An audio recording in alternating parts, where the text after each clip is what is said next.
Bismillahirrahmanirrahim.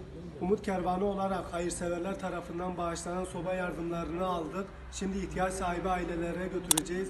Bu hayırda emeği geçen herkesten Allah razı olsun.